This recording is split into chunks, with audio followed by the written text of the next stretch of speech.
Hello, I'm John Solomon with the Aspen Institute Sports and Society program. Welcome to our latest Future of Sports conversation, a series that explores what lies ahead in sports and how sports serve the public interest, which is the mission of our program. Today, we are discussing the future of sports journalism, a topic near and dear to me. As a child, I consumed the Washington Post sports section each morning and read some of the finest journalism out there. I raced to the mailbox every Thursday to grab Sports Illustrated and digest its exquisite writing and reporting. For 20 years, I was a sports reporter. There was no better feeling than digging into an impactful, difficult subject and telling the public what it means and why it matters. Then one day, 6 years ago, I was without a job, like many in the business. I looked around at the industry that I loved so much, and it was harder to see a place for me. Journalism has evolved, including its coverage of sports, which both reflect and shape our society. Journalism unpacks those relationships, along the way making the games that we play more interesting and relevant. The New York Times, HBO Real Sports, and Los Angeles Times help set the standard. Now each outlet is changing how it covers sports, and Real Sports is ending after 29 award-winning years. What happened? What does the future hold for enterprise and investigative sports journalism? Could the public get less or more coverage of important topics as the media landscape evolves? What are the most promising business models to support this work? And what do we lose if long-form sports journalism gets deprioritized in a streaming world? We're going to explore these questions with two panels. First, a panel that I'm moderating that will discuss what's happened to sports journalism. And then Tom Ferry, another former longtime sports journalist, will lead a panel on where to go from here for the profession. We invite you to participate in this conversation as well. At the end of each panel, we will have some time for audience Q&A. If you have a question for any speaker, please submit it in the Q&A function on Zoom, and we'll try to get to as many as we can. I'm pleased to introduce our first panel, where we're going to be discussing what's happened to sports journalism. First, we have Ben Strauss, who covers sports and media for the Washington Post. Previously, he wrote about sports, media, and politics for Politico magazine and the New York Times. Ben is the co-author of the book Indentured, the Inside Story of the Rebellion Against the NCAA. And I'm also pleased to introduce Andrea Kramer, one of the most accomplished and widely respected journalists in the industry. She helped launch We Need to Talk on the CBS Sports Network, the first all-female nationally televised weekly sports show. She's chief correspondent for the NFL Network and a Pro Football Hall of Fame inductee. And since 2007, Andrea has been a correspondent for HBO's Real Sports with Brian Gumbel, which will air its final shows on November 19th and December 21st. Thank you both for being here. Really appreciate it. Thanks, John. Wish we were talking about some more upbeat subjects, but it's great to be here with this esteemed group. Thanks, John. So to level set, what we're focusing on today, so our audience understands, is not necessarily sports media as a whole, although that's certainly impacting journalism. We're really talking about sports journalism with a capital J. And journalism requires a lot of real reporting. It takes time, it takes resources. Ben, first for you, how would you describe the current state of sports journalism? I got to echo Andrea. I wish we were talking about a more upbeat subject, but I think that sort of what stands out to me is no matter what level you're looking at, whether it's the most profitable cable network like ESPN or a newspaper or a digital website, you're sort of seeing pretty significant business hurdles at all levels in a way that I don't think you've seen before. ESPN, which has done, pretty great journalism for years and years, is facing the collapse of the cable bundle and sort of prioritizing this streaming future, which is really built around live sports. Newspapers, large and smaller, have been dealing for a while now with the collapse of the advertising market and sort of what comes next. Is it subscriptions? Is it something else? And now sort of a lot of these digital entities, whether it was Bleacher Report or something like that, are facing their own hurdles with advertising drying up and sort of the mid 2010s era of you could build a company around traffic. That's kind of going away with Google and Facebook dominating the digital ad market. And so really, wherever you're talking about sports journalism, you're talking about pretty significant hurdles. And I don't know that anybody has thought up or has today sort of a long-term financial model to support sports journalism. Andrea, from the broadcast side, how would you describe the state of sports journalism these days? Well, yeah, I think that's something that Ben and I were talking about initially, which was that I think there is a real difference between what we're seeing on the print side, and you've got to define print in different ways because, of course, we know about the demise of newspapers and magazines, but there is this proliferation of these online outlets that enable sports journalism to be read. But as for the sports journalism that is said, obviously the video side of things, look, it's teetering on the precipice. Um, we're all despondent about the cancellation of Real Sports after 29 years at HBO, if we can call it a cancellation, the longest running show on the network. And by the way, just to correct you, John, the last show, the next show is actually November 21st. It's a week from it's this upcoming Tuesday. But what worries me is that I've always viewed Real Sports as the last bastion of the closest thing to independent TV sports journalism. And without having that, I think the void is just incredible. And I was speaking to a pretty high-ranking media executive, somebody that I've known for decades, that I have great respect for. And he said, it's very simple because what it's coming down to now is star power in documentaries and all access. That's what it comes down to. And I don't know that I would characterize that as hard-hitting investigative journalism. I call these documentaries, I call them dressed up hagiographies because I think that that's what they sort of turn out to be. I mean, anytime you're abdicating editorial control in any way to the person on whom you're profiling, that's not journalism to me. But star power and all access, that's what it seems that these content companies want when it comes to video journalism. So, Andrea, then what's your pitch then? I mean, you still have a job. You still are trying to lock down interviews. What's the pitch for a high-profile athlete or coach to come on with you as opposed to go tell your own story on social media or one of these documentaries? Well, every producer at Real Sports will tell you that the bookings have gotten harder once these athletes decided, well, if I can tell my own story and put it out there myself, why do I need to talk to Andrea Kramer or John Frankel or Brian Gumbel, David Scott, Mayor, why do I need to do that? It's interesting because I have a story that I booked someone, a profile that I'd actually been trying to get for over a decade. And the last hurdle is that this person is currently having a documentary crew follow him around.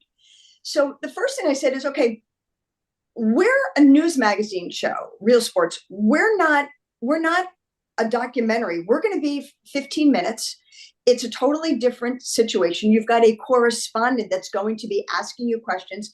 It's a different audience than that's what you have to do, is to try to differentiate yourself in some capacity. But while also understanding, the emphasizing the cachet of HBO and the kind of audience that we're going to bring in. But there's no doubt it's harder and harder, but it has been doable, which is why Real Sports has been on the air and thriving at this level for 29 seasons. Ben, do you see similar challenges for online and print media in terms of, can you even still get some of these interviews? Can you still practice the type of journalism that people want to do?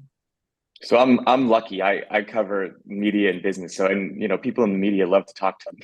So I actually feel fairly lucky, and I don't run into that problem. But of course, like you talk to my colleagues, like it's harder to do it. My colleague Kent Babb just did a really deep story about the Miami Dolphins coach that ran over the weekend. The kind of in-season access to an NFL coach that's kind of unheard of today. But that type of story, which you would see in Sports Illustrated, in decades past, like that's sort of like that model.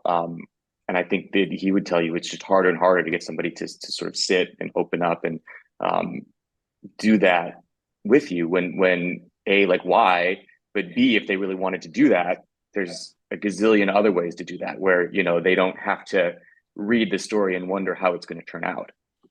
Right. Right, So, abdicating control. But that's also interesting. And the story on Mike McDaniel was terrific. But again, it's not ideal. But in print, you can do a terrific profile on someone and never actually hear from them. And it could be crafted in such a way that you cannot do that for video. You need to have the character. You need to see the person. You need to have some kind of unique level of access. And that gets more challenging just in terms of the booking process. so there's probably a supply and demand part of this that maybe we should talk about as well when it comes to sports journalism, that and maybe we need to recognize, right? Is that look, is there still demand for the long form sports journalism that all of us have traditionally loved and that we have practiced, whether it's in print or online, in the written word, or whether it's video? Like, do you both think there's still that interest, or have attention spans just totally changed where you got to give the quick, short sound bites and the talking head type programming?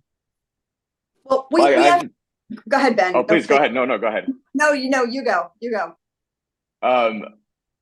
I think sports journalism has always had this issue, right? I sort of think about myself as sort of the work that I do, and I am a diehard fan of the Chicago White Sox.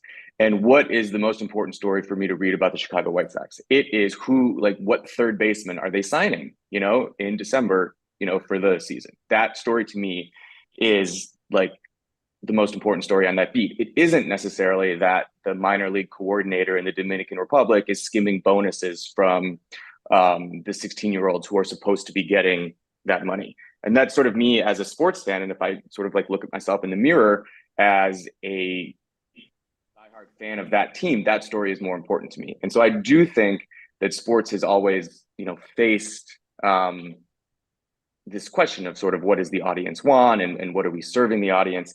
I mean, ideally, you would like to do both, but I think that there is an element of you sort of go back to limited resources at all of these different levels. And, if ESPN, for example, in 2012, I think John Skipper was on a podcast recently and said that ESPN was making more money than the Disney parks and the Disney studios combined at the height of the cable bundle, which was only like 10 years ago. But in that moment, you can be everything to everyone and you never have to make a choice. And so I think a lot of places are making choices, and we can, to your point, John, we can say these are the things that we should be doing. These are the important things that we should be doing. These are things that we would like to see. But sometimes there's an economic reality of what is going to further our business. All right, so I'm going to live in the land of make believe, and I'm going to think that there's still hope for all of us. Of course, I'd like to subscribe to, paraphrasing the Steve Jobs philosophy, which is don't give them what they want, give them what we think they need. So we have to keep long form journalism out there. I mean, it has to be out there. And when we talk about what does the public want, the public is defined now in very different ways. Not only, as Ben knows, being the business expert that you are, the 18 to 34 demographic, that is vastly different than what dinosaurs like all of us on this panel are talking about. I know that I'll talk. My great audience is my 23-year-old son and his friends, and I will say to them, "Will you watch a 12 to 15 minute long story?" And they said, "If I'm interested from the start." If it grabs me from the start, or if it's something that I really want to learn or I really want to know about, then I will. But what we're also finding, guys, is that you put a short YouTube short up there. And if it's compelling, that links to the longer piece. And it definitely makes it challenging because, take Real Sports, for example. You can put clips from John Oliver and Bill Maher. You can put that up there, and that's very scintillating to an audience. If you put a minute and a half of a Real Sports piece up, that's tough when you're trying to engage someone for a 15-minute piece. But that's what we have to try to do. That's why we have teasing. That's why we have trailers. So you have to do something to try to bring the audience in. And if it's in a shorter form, that's fine. But hopefully it still links to a longer form. I'll tell you this. Over the weekend, DJ Hayden former NFL player, died tragically in a car accident. Well, 10 years ago, I profiled Hayden with an exclusive interview about how he almost died. It's about a 4-minute piece that I did for NFL Network. I wanted to post it on Twitter, but I couldn't, because the most you can post on Twitter video wise is 2 minutes and 20 seconds. So luckily I had somebody that broke it up into 2 bite-sized parts for me, and I posted it in part 1 and part 2, but at least I got the content out there. And I think that that's what we have to keep doing, is pushing the content out there and making whatever the shorter form version of it is as compelling as possible, that hopefully will make people want to go and watch a longer version of it. No, I I think would you're add right. too that sort of like as you know, much of a downer as sort of this conversation to be, is like, you can see, right, like at the Washington Post, we are in the business, like our business is traffic and our business is subscriptions, right? And the stories that drive the most subscriptions and the stories that drive the most traffic are often the best stories. They're exclusive stories, they're enterprise stories, they're stories that you cannot get somewhere else. And so they have to be, you know, very good, but our very best stories are usually the ones that are the best for the business. And so that is an encouraging sort of metric when you think about this stuff. Yeah, I would say that gives great hope. I think if to a discerning audience, I think that that's very encouraging to hear. Absolutely. That's reassuring. Ben, along those lines, though, let's talk about the New York Times a little bit. They have dissolved their sports desk over the past year. It's been a major change to the sports reporting industry. They're relocating around 40 sports staffers to different departments around the newsroom. And the reason why is now they are using The Athletic as their source of New York Times sports coverage. Times paid about $550 million to buy The Athletic and acquire their about 1 million subscribers. From your reporting and from what you've maybe seen from a distance, why do you think this change was made? And are you seeing any difference in the coverage? Yeah, the New York Times is in a subscription business. They're a publicly traded company, and they wanted 10 million subscribers. And The Athletic was a great way to get closer to that 10 million number. And I think they've hit the 10 million number now. So The Athletic furthered their business, very specifically the subscription business. They bought the subscribers. What has happened or since then, or sort of what does it mean for New York Times sports, is I think it's a little too early to tell, like long term. It is interesting where the New York Times company dissolved its sports desk, but the New York Times company is now covering sports more robustly than it ever has. I think Andrea mentioned in print, they have more sports now than they did, 6 months ago when they had, their own in-house sports desk. The question, right? So they have these 400 reporters, and they have more and more sports coverage. Will they do as much of some of the things that they were known for? John Branch writing about concussions, or Ken Belson writing about the NFL. I think in the short term, the answer is probably yes, right? Ken Belson was just in Germany writing about the NFL. I'm sure John Branch is still in touch with, Boston University and would write a concussion story. So, I mean, even in that sense, I think they're doing a lot of the same things they would have done. I guess long term, I think imagine like when those people sort of, retire or are not part of the Times anymore, are those jobs going to get filled like within the New York Times? I'm not really sure. And so you're going to fill those potentially at The Athletic. And the guy running The Athletic is a former, very high up editor of the Washington Post with a politics background. So he clearly, has an interest in enterprise and investigative stuff. I think they want to do that. One thing I think one big question is sort of when the Times sports desk was in the newsroom, they were part of the Times newsroom. So what was supporting a lot of that work was the New York Times. And that's a pretty good business these days. Once you put it on the same balance sheet as The Athletic, like, is that as good a business to support the same robust investigative enterprise stuff that maybe, isn't as much of a money driver? And is that business good enough to support it in the way that the Times politics coverage and the Times national coverage was able to support that work in the sports section? Interesting.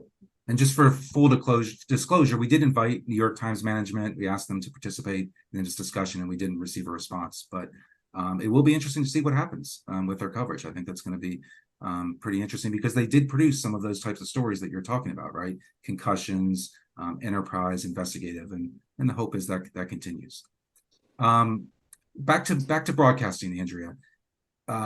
We know sports programming really has evolved for many years to now where what often looks like what programming is on, ESPN or Fox or many of these channels is people screaming at each other endlessly about sports. There's no new reporting. It sort of seems like whoever shouts the loudest may win. Is that just because there's an audience for this? What's going to cause that potentially to change, or is this just where we are at this point? I call it the networks of screaming men, the bloviators that they may not really know what they're talking about, but they're screaming about it. So it certainly sounds like they do. When you ask if there's an audience for it, well, yes, absolutely. That's why we keep seeing the proliferation of it. ESPN hiring Pat McAfee, I think it really typifies exactly what's going on. I saw these numbers. Ben's probably more familiar with this than I am, but for ESPN, the first 4 weeks of Pat McAfee's show, 242 million plus views over 17 shows, digital and social media. But in terms of linear television, the show that actually airs on ESPN, the network, 415,000 max views over 4 weeks. And the lowest day was 200,000, 201,000. So his appeal is digital, and it is via social media. And you continue to have this programming of people wanting to share their opinions. It is not reporting. It is not what I call journalism. Don't get me started, because I don't want to come off like a hater and be assailed on Twitter here, but whether it's talk radio on steroids plus social media and the ability to hide behind whatever you want to say and throw any opinion out there, to me it's all an evolution of that. But there's no question that we're seeing more of it than ever. And as Ben, I'm sure, can speak to, it's cheaper to produce. It's just that simple. If you want to, Real Sports, we may have 8 shooting days and we may have 8 edit days. And we can take, I've worked on stories for almost 6 months. And then you can just throw somebody out there that can have an opinion and it can pull in viewers. Again, that's not what I define as journalism. It would be entertainment, maybe infotainment to an extent, but it's not journalism. But that's what's out there. The only guarantee, in my opinion, the only guarantee for ratings is live sports. That's what people, and of course, that's where the bulk of the money is going, to all these sports, for all these sports fees. But if you have that, then the opposite of that are the opinionators, the bloviators that are simple to produce. You can sit in your basement and you can do it, and it registers as television, I guess. Absolutely. Listen, we could talk a lot on this. I want to open it up to some audience questions as well. My colleague Catherine Quinn is going to join us, and she's got a couple audience questions for Ben and Andrea. Thanks, John. Thanks, Andrea and Ben, for a great discussion so far. Andrea, I'd like to pose the first question to you, building off of your last comment. Who are some of the new sports journalists that you see coming up? Oh my gosh. In terms of doing enterprise reporting, or in terms of... Perhaps to use your words, less bloviating and more journalism. Wow. I'm still in mourning over Real Sports, so I hope that every single correspondent is going to be able to continue in some capacity. I'm sorry, I don't know that I can answer that, Catherine. I don't know.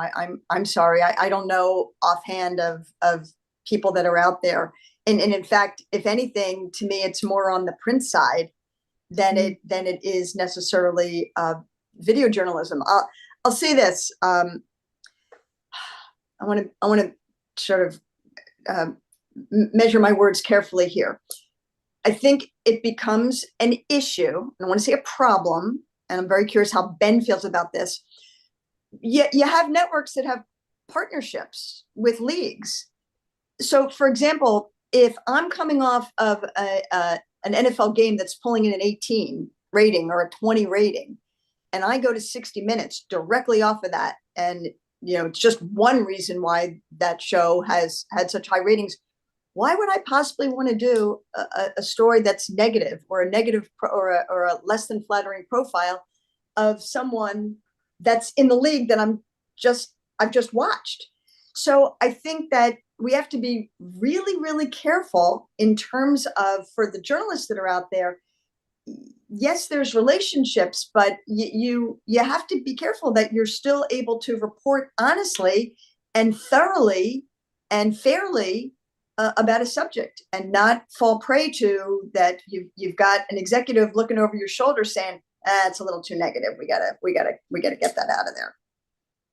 I think there is one interesting dynamic, and somebody that I admired, Brian Curtis at The Ringer, has written about a lot about this. Is when you sort of ask this question of sort of up and coming journalists, the pipeline for somebody being on ESPN, they took a lot of sports columnists. Jamel Hill was a sports columnist. Michael Smith was a sports writer.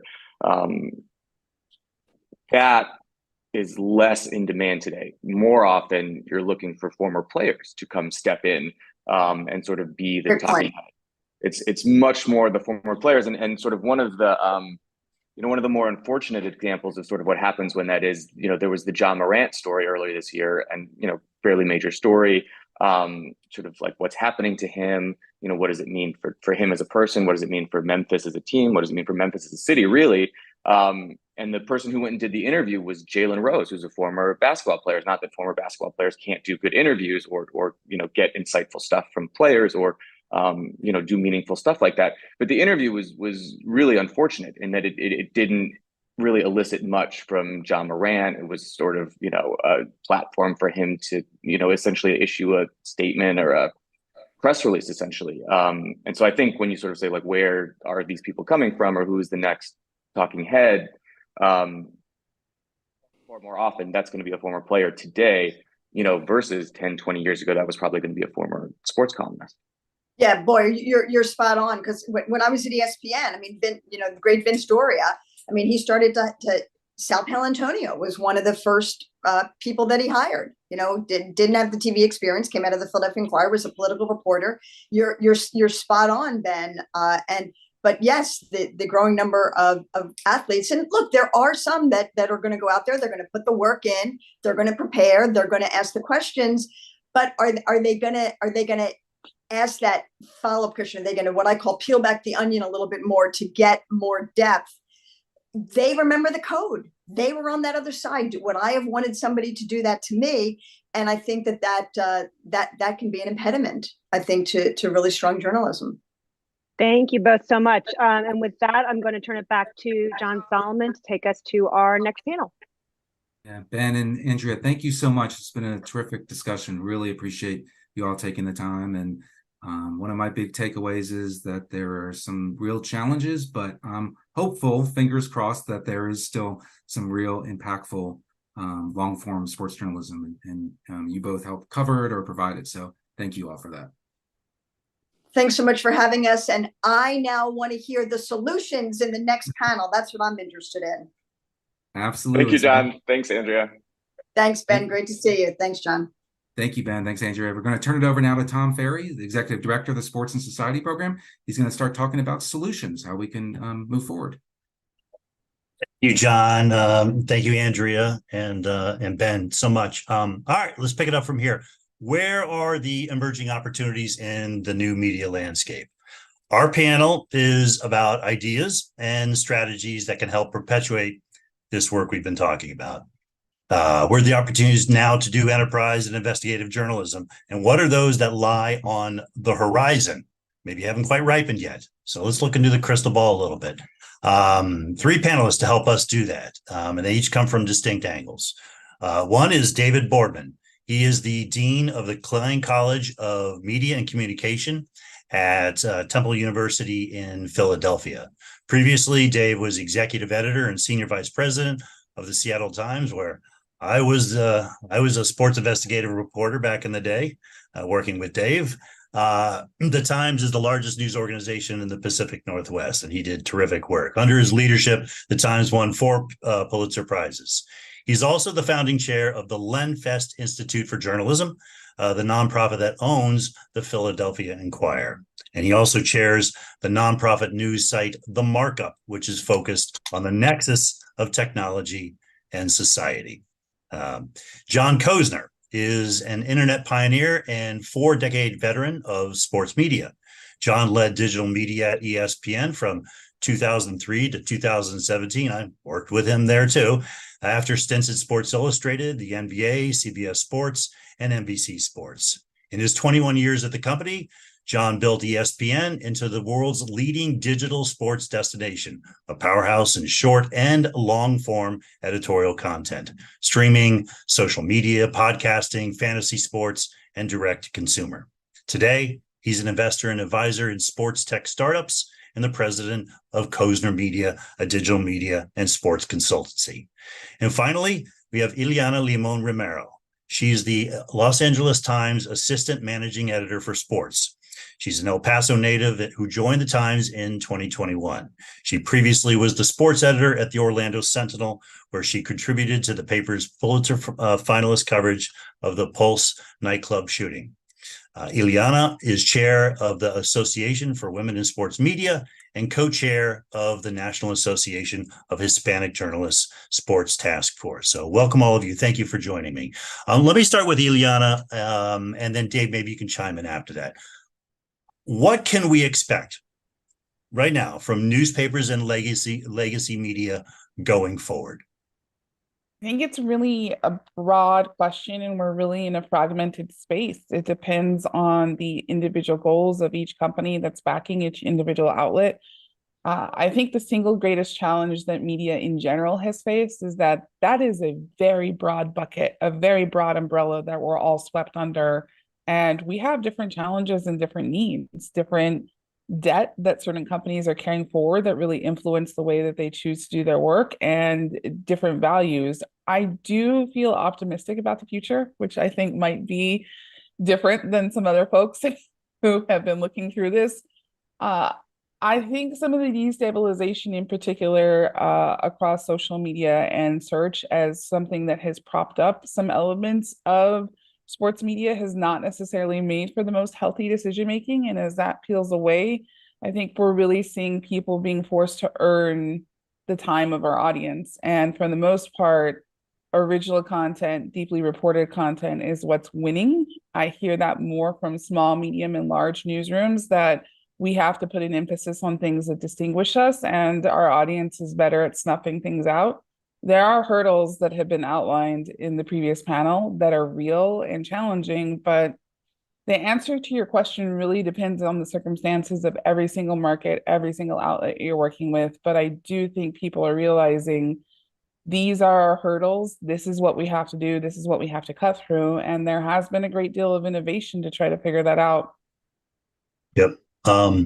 Yeah, Dave, thoughts?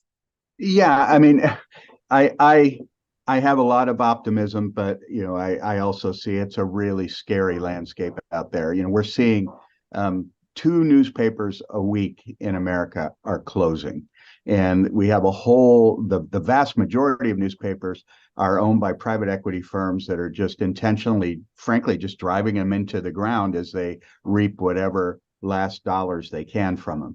That said, there are some real sites of hope here and spots of real potential. The New York Times, of course, but on the local scene, we're seeing the Boston Globe has, I think they're approaching 200,000 digital subscriptions. Minneapolis Star Tribune, our Seattle Times, and here in Philadelphia, the Philadelphia Inquirer, which is a really interesting experiment, really. The Inky now is a for-profit public benefit corporation that's owned by a nonprofit called the Lenfest Institute for Journalism. And so the Inky still has to make a buck, but any money it makes goes back into the product. There are no shareholders per se. And what we're finding there is, just like Eliana said, that readers are responding to quality, they're responding to depth. Two of the most powerful factors in converting digital viewers to actually break through the paywall and pay for a subscription. One is investigative reporting, and the other is coverage of our local sports teams. I mean, as you know, Philly's a fanatic sports town, and people will pay for great coverage of the team. But these, I have to also say, these are the exceptions. This is not the landscape across the country. Well, what about if investigative is cutting through and coverage of sports teams is cutting through? What about investigative on your local sports teams? Does that cut through? I have to say I haven't seen a lot of that here. Certainly, that was something we were really proud of in Philadelphia. I mean, I'm sorry, in Seattle. And I don't think that theory has been tested here in Philadelphia very much. Gotcha. John, curious, we live in this streaming world now. Where do you see opportunities? Well, I just, having listened to the past half hour and what David and Ileana had to say, I just want to make the point, sports has never been more popular or more important to people than it is today. There has always been value in telling people something they didn't know and good storytelling. That never goes away. We're in a period of transition now where new models will emerge. And, just to give you a couple examples, it was asked of Andrea before, Kendall Baker does an outstanding daily sports email newsletter, brand new format. He came from Axios. Prior to that, he was at ESPN. It still kills me that Kendall worked at ESPN and we didn't launch that product. But for anybody interested in a terrific sort of up-to-date selection, tells you stuff you didn't know, catches you up in 5 to 10 minutes, Kendall does that every day. It's a brilliant, modern piece of work and is going to be the sort of archetype as Yahoo sort of redevelops its sports section. There are two reporters in the Pacific Northwest, John Canzano and John Wilner, who, for me, do outstanding coverage of West Coast college and pro football and basketball. They've been instrumental in coverage of the collapse of the Pac-12. They're an interesting model, both of them, of being able to command their community and audience. They do different features like photo galleries from games, and they're a new model. Last I'd mention, if you look at the Action Network, the use of sports data for storytelling and to explain what goes on is a brand new format. The Action Network, which is edited by Chad Millman, formerly the editor-in-chief at ESPN.com, does, to me, the best previews going for major sports. They actually tell you what is likely to happen and why, based upon the same math that odds makers use to create lines. I don't bet at all, but I'm super interested in the study of the math that helps determine who wins and loses. Those are outstanding. In terms of the development of streaming that you mentioned, Andrea covered this. There's a bigger and bigger demand for sports documentaries. So on the one hand, that's a great place to do sports journalism. On the other hand, what's been super popular has been high profile, big name topics where they get sort of, editorial control. So the Michael Jordan documentary was fantastic, except it left out the fact that The Last Dance actually took place at the Washington Wizards, which didn't go so well. And what you really want when you watch a documentary is, as you brought up, some sort of pursuit of the truth, not just a hagiography. Nonetheless, the interest in documentaries points out something really important, which is that the generation growing up far prefers to watch than to read.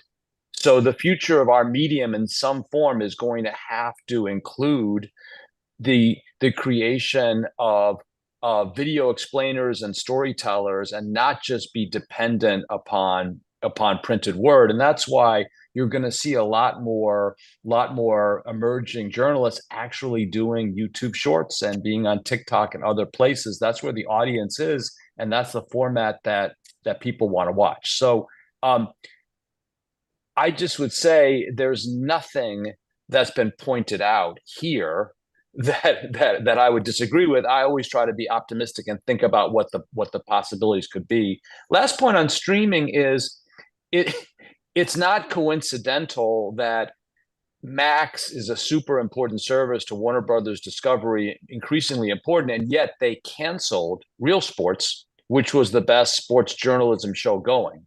So the people running streaming services don't necessarily feel like the 60 minutes of sports is something that they need to support in order to grow their subscriptions. So it's going to have to be different types of formats. Yep. A lot to unpack there, but let me just go back to Ileana and David.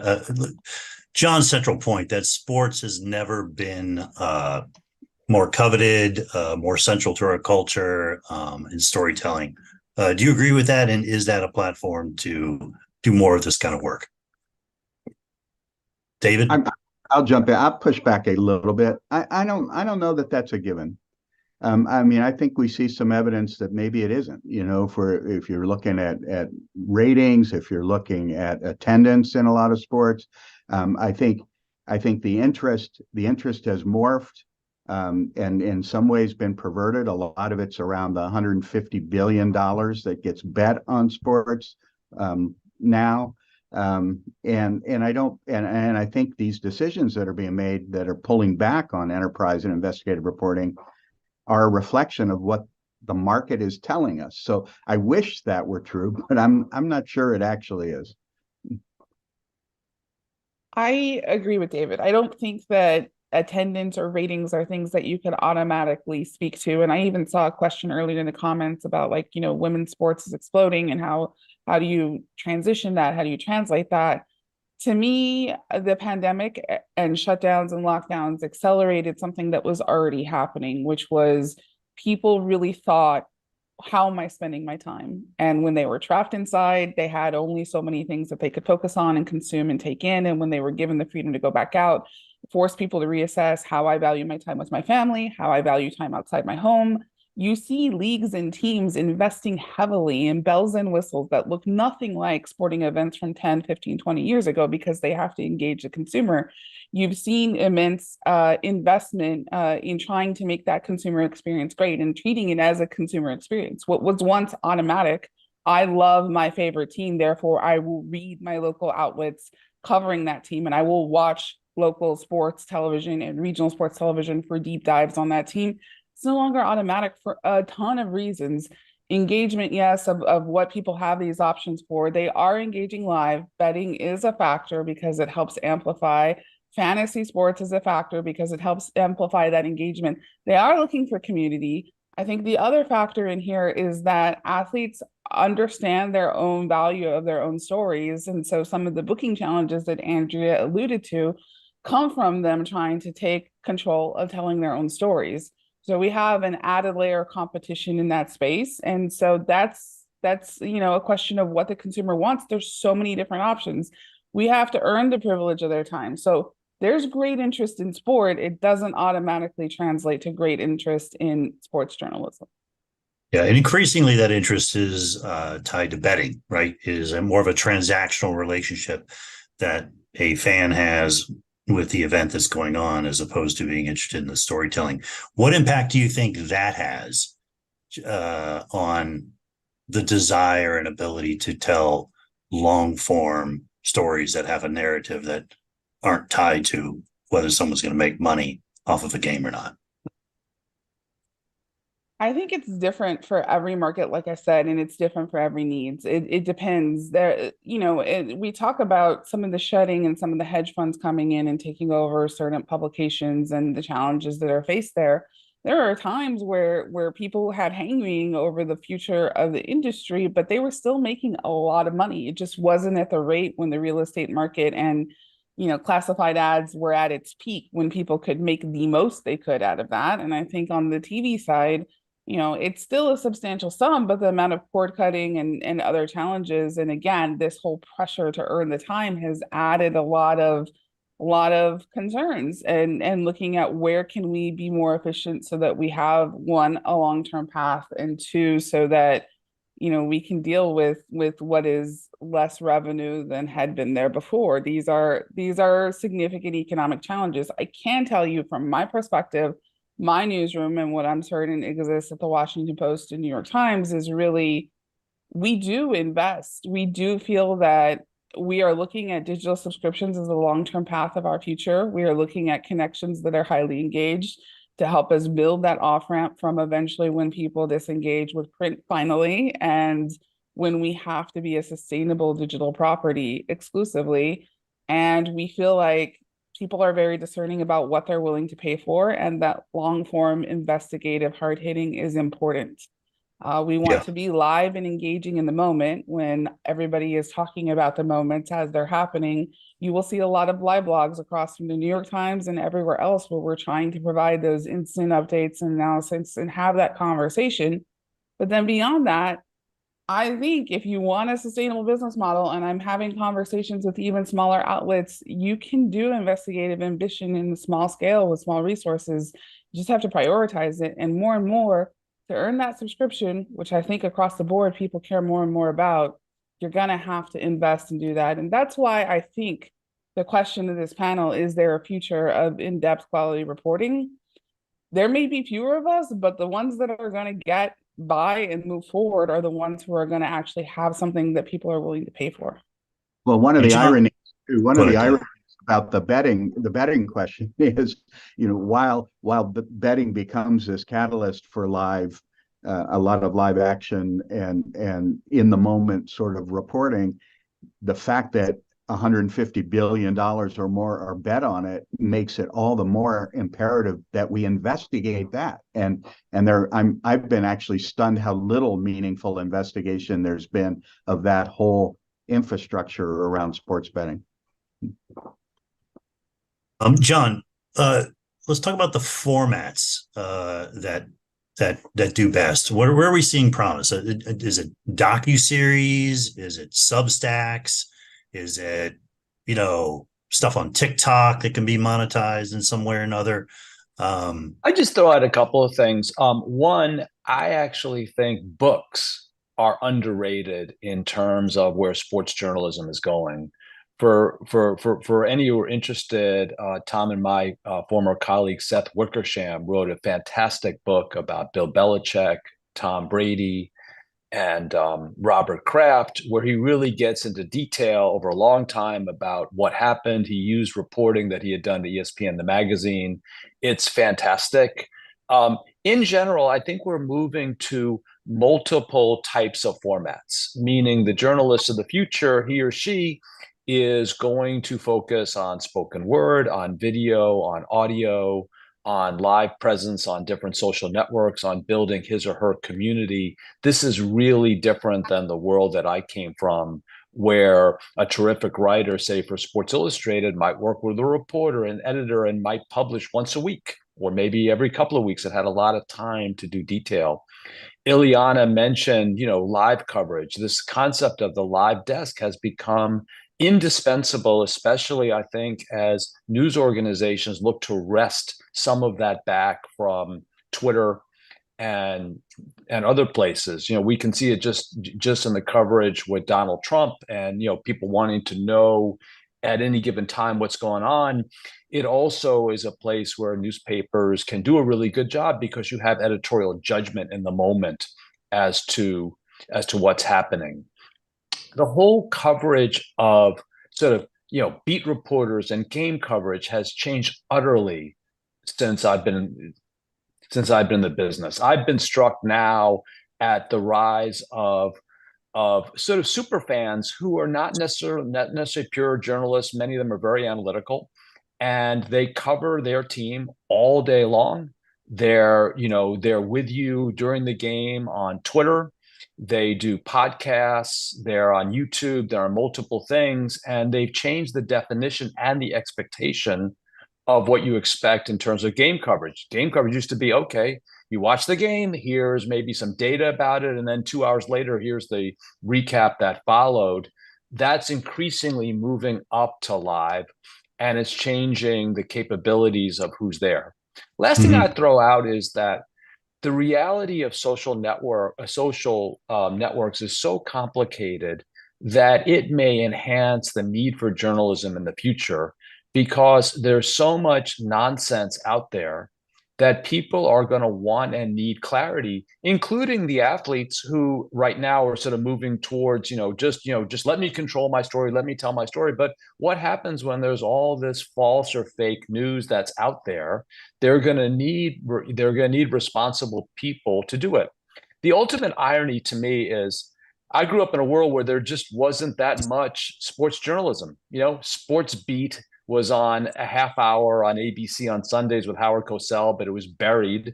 You had Sports Illustrated, you had some outstanding reporting from different newspapers, but it was pretty limited. The people who were in the business were largely white male. It wasn't a golden era. And so today it's much more open, much more diverse. There's much more possibility.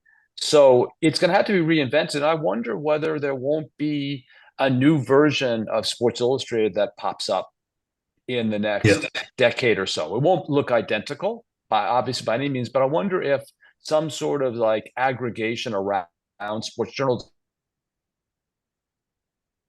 Or John, is it? will pop up.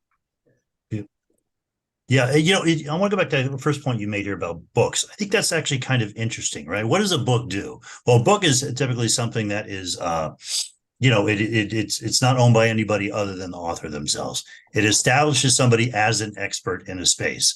They become someone who people turn to. That can build a social media following. That can build a Substack. I wonder if, is that maybe the one future for deep, rich, truth-telling journalism moving forward? I believe it is, but then becomes something part of but it's a single operator as opposed to being part of a larger media company. And it could, with digital publishing, it could look a little different. You could have a serialized book where you're subscribing and you're going to get something every year. We also didn't talk on this panel, as mentioned briefly, artificial intelligence is already here. It's a stunning development. It's going to be part of every sports journalist. It's going to be part of their lives. And I think the best and smartest will find ways to use it to their advantage. But you're already in a situation where it's replacing human coverage of certain types of stories that used to be. Recently, there were a bunch of columns about, is Bruce Bochy the best baseball manager out there? Okay, there are multiple ones on Google. And when I used Google's Bard and asked Bard the same question, I got a piece that was substantially similar to different ones that I had read on different publications. I don't think that that's a coincidence. Interesting. Hey, Dave, one of your many titles is as you're a board member and I believe maybe founding chair of the Solutions Journalism Network. Solutions journalism is a form of enterprise journalism, right? It's investigating what's working in our society, often supported by foundations whose missions are to address social problems.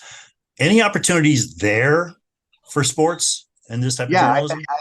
I think there absolutely are. One of the things we've found over the past decade is that readers, viewers, consumers of news respond much more positively to stories that not only will point out problems, which is the sort of traditional models, traditional paradigm for investigative reporting, but will not stop there and will take that, apply that same rigor, data, interviewing, documents to looking at responses to problems and looking how those problems can be addressed effectively. And obviously, I think we all know one of the reasons we love sports and sports journalism is that sports has been often at the spearhead of changing our culture in positive ways around race, gender, and other issues. So I think to bring solutions journalism into the sports realm could be a really promising development. And as you mentioned, solutions journalism in many venues has been supported by foundations, by philanthropists who don't normally give to journalism, but they're excited about that new approach to journalism. Terrific. All right, I'd love to go to a little bit of audience Q&A here. Catherine, got anything for us? I do. Thank you, everyone, for submitting your questions. There have been some really, really good ones. I wish we had time to get to all of them. But I'd like to start with, and I would love to hear everyone's thoughts on this. Ileana, maybe we'll start with you. Would it be possible to build a new platform for long-form, hard-hitting investigative journalism in sports? Would it be feasible to build it if someone just put up the funding for the first couple of years to get the ball rolling? Sure. I think you have to define expectations and define what the hopes are and what you think the business model is, what your investors think their return on investment should be. I look at the Defector, which was created by the people who once ran Deadspin, and they have used their own fundraising and their own investments as individuals to develop what they believe is a sustainable model for the work that they're doing, because they're not expecting great revenue. They're expecting to cover expenses. That's the goal and the clarity that they have in that mindset. So I think if you bring together individuals who have a goal, who understand what they're investing in, and who lay out what their expectations for a return on investment are, there's no question you could, in big and small ways, have success. We mentioned some of the newsletters from some of the journalists, John Wilner, John Casano, different people have come through and done this, and I think we'll continue to see it bubble up in different ways. That's great. John, let me pose this to you. Do you think there's any way for digital sports journalism outlets to recapture any of the ad revenue that Google, YouTube, Facebook, Instagram, and now TikTok have captured as platforms? Or are subscriptions the only path forward to making sufficient revenue? No, I think that the platforms are clobbering everybody in terms of digital advertising. Sports is going to command huge advertising for live events, as Andrea went through. I think the only model is going to be on some form of subscriptions, and and maybe there'll be access events, etc. Dave, just want to give you a moment to chime in as well if you have thoughts. I actually think I agree with John on a national level. I think on a local level it could be different. Because local sports is such a key element of local communities, and I think once advertisers can be trained to see, hey, we're doing you a service, we're connecting you with people in your community who are looking for your service. I still think there's a potential for significant local advertising. And one little example, there's a fantastic sports podcast here in Philadelphia that's run by a guy who runs WFAN in New York and a Hollywood script writer. It's called The Rights to Ricky Sanchez. It's on the Philadelphia 76ers. And they do it twice a week. It's a passion project for them. They've been doing it for 10 years. And for the longest time, it was just their own entertainment, that they built a really strong community around it. And now they've got, for instance, they've got a jeweler who's advertising engagement rings, and the thousands of people who listen to that podcast, that's where they go for engagement rings. So, I think there really is potential in that. I totally agree with David. Yeah. I totally agree with David. I was talking about it from a national perspective. He's absolutely right. Thank you all again. I wish we had time to get to all the questions, but we're close to the top of the hour, so I'm going to turn it back to Tom to wrap it up and bring us home. Okay. Well, listen, John, Ileana, David, thank you for a terrific conversation. Really appreciate it. That's all the time we have. If you want to watch a replay of this event, visit as.pn/sports journalism. Keep up with our Sports Society program news by registering for our newsletter. Visit as.pn/pp subscribe to sign up. As a subscriber, you'll learn about future resources and events, including the next Future of Sports conversation and our work in youth sports through Project Play, our signature initiative. A couple of quick programming notes related to Project Play. Our National State of Play report was released this week. The report uses the latest data and interviews to analyze the state of youth sports in the U.S. You can read the report at as.pn/SOP 2023. The report also includes links to another major report we recently released, an analysis of 12 of the world's leading sports systems, from the youth sport participation rates to elite athlete performance.